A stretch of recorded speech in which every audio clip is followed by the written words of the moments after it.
Should we assume now through the eyes of this administration, and we've heard the president talk about wind quite a lot, that it is not a viable resource for the grid? Is the domestic wind industry dead? I think in the One Big Beautiful Bill, President Trump advocated we remove the subsidies for wind. Look, offshore wind is twice as expensive as onshore wind, and we wouldn't have a big onshore wind industry without a lot of subsidies. So, yeah, I would say the economic outlook for offshore wind in the United States is not promising. But that's not just in the United States. Look, 3 countries went all in offshore wind, Germany, Denmark, and the United Kingdom, and they now all compete for the most expensive electricity in the world. That's not the path President Trump wants America headed down. Secretary Wright, those are the 3 countries that also invest in the wind sector in the United States, notably Denmark, Ørsted, Vestas, even some of the others in Scandinavia. For an administration that's been pushing foreign direct investment onto the states, doesn't this disincentivize that from the very countries you're speaking about? We absolutely want foreign direct investment in the United States from all over the place, but these should be projects that are viable without subsidies, and that add to our economy and add to the profits of the investors. Offshore wind has been entirely a government-mandated, government-funded business. The U.S. did have 4 years going down the European pathway of expensive, government-driven, unreliable energy. And President Trump ran on reversing that. And, surprise, surprise, he got in power and is reversing it. His goal is affordable, reliable, secure energy that makes the lives of Americans better. It's pretty simple. Secretary Wright, let's talk about another source of energy then, and that, of course, is oil. We've heard the president talk about secondary or tertiary sanctions when it comes to buyers of Russian oil. Talk to us about who that could potentially include outside of, say, India, for example. Are you thinking about Hungary, Slovakia, even Turkey, a NATO member? Who is that targeting? Look, the goal for President Trump here, this is entirely based on war. He's just trying to bring peace to the Russia-Ukraine conflict, which has been a brutal 3.5-year conflict so far. He's looking for any way he can to bring the parties to the table and get a peace. Russia's main source of revenue, and certainly what's funding its war machine, is its exports of oil and natural gas.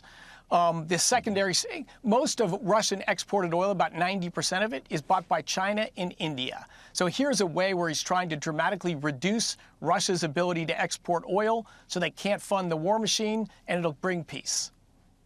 Can you shed some light on the plan if this doesn't go the way the president wants to, Secretary? President Trump today referred in the Oval Office to a second or even third phase of secondary sanctions. Do you plan to unpack them in layers like that if Russia does not stop killing civilians in Ukraine?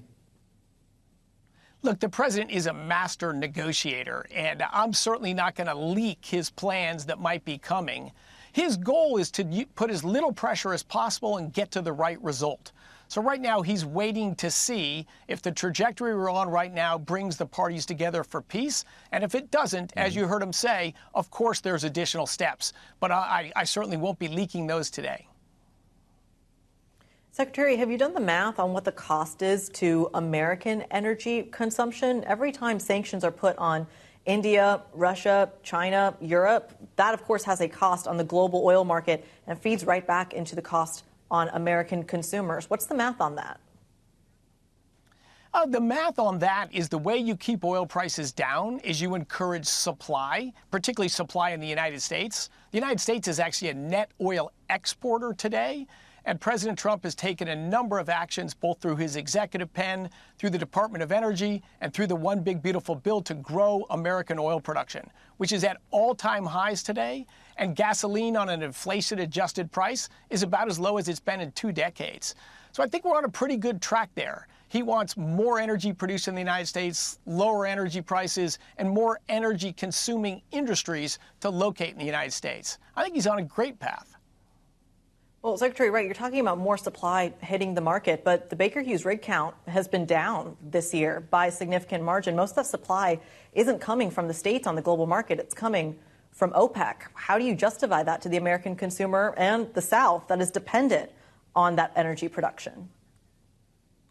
The rig count is down right now because oil prices have come down. That's a benefit for consumers. That does make it tougher for oil and gas companies. But oil production today is still at record highs. And we have the low oil, gasoline, diesel prices, input chemicals for petrochemicals. They're all in a very healthy place right now. And I think we'll continue to see that trajectory. He's lowering the costs of oil producers as well. We've got to do everything we can to lower their costs so at increasingly low oil prices, they can make a profit and continue to drill. That's what he did in his first term, and that's what he's doing in the second term. And again, quite excited about the trajectory we're on. Well, we've talked quite a bit here on Bloomberg with you, Secretary, about the hunger for more energy, thanks to the incredible number of data centers that are sprouting up like weeds around the country. We're no strangers to them here, right near Northern Virginia, the data center capital of the world. And so there's a big question about how we can continue to provide more clean, renewable energy. I know that nuclear may be a long-term answer, but in the meantime, it seems to be LNG. When will you cut the ribbon on a new pipeline to deliver LNG to the data centers that need it? Oh, there's a lot of that going on right now. And these are mostly smaller or local pipelines, but you're 100% right. That's a good reminder note to me. I need to go out to one of those ribbon cutting for these new connector pipelines. But yeah, come with me. Because look, as you said, the natural gas we consume in the U.S., of course, is not LNG. It stays in a gasified form. It's much cheaper. It's transported by pipeline. Huge energy costs for the United States. It's by far our biggest source of electricity today, and I think its market share will only grow as it expands. It'll be the dominant supply of new energy for artificial intelligence, for AI. We need somewhere about 100 gigawatts of more firm capacity in the next 4 or 5 years. That's a stretch, but I think Team America and with President Trump's leadership, we'll get it done. Secretary Wright, you talk about reclaiming market share, especially on the LNG story. Over the weekend, we've seen China and India reinforcing their commitments and even increasing them when it comes to buying some of the gas supply, specifically from Russia. Does that eat into your market share when it comes to U.S. LNG exports to Asian consumers? So it is the fastest growing energy source on the planet. Russia, almost all of Russia's gas went west into the European market, 4 pipelines. And then, of course, Russia proved what a reliable supplier they are. And in all their European customers, they're not off all Russian gas yet, but they are rushing to do that. American LNG is filling that hole. Russia had 1 pipeline going east, the Power of Siberia, that went to China. And now they've made an agreement to build a second line that'll be the Power of Siberia 2 that will go to China. But, Russia's got 1 customer. The United States has got about 50 customers around the world, and I think we'll have 100 customers in the next few years. So, yeah, of course, Russia's going to sell gas to China. That's okay. But I feel pretty good about U.S. competition in supplying natural gas around the world. It's our fastest growing export. Your Energy Department Secretary, I don't mean to interrupt, was out with a report just a couple of weeks ago, the end of July, around climate impacts from energy production. We spent some time with it here today in the newsroom. Is climate no longer a concern for the Energy Department? I would say we've just put climate change in its rightful place. It is a real physical phenomenon. It's a slow-moving phenomenon. I've studied it for 20 years, as have many scientists around the country. But we need to put it in its rightful place. We hear so much it's a crisis, it's causing every storm or hurricane or flood, and those things are just false. So what we did with that climate report, 90% of what's in that climate report is straight out of the Intergovernmental Panel on Climate Change reports that are done every 6 or 7 years from scientists around the world. For people that are scientifically literate, it's actually not controversial what's in that report. It's just kind of we publish the quiet part so that the Americans can have a more realistic view of this phenomenon. It's just not even close to the world's greatest problem.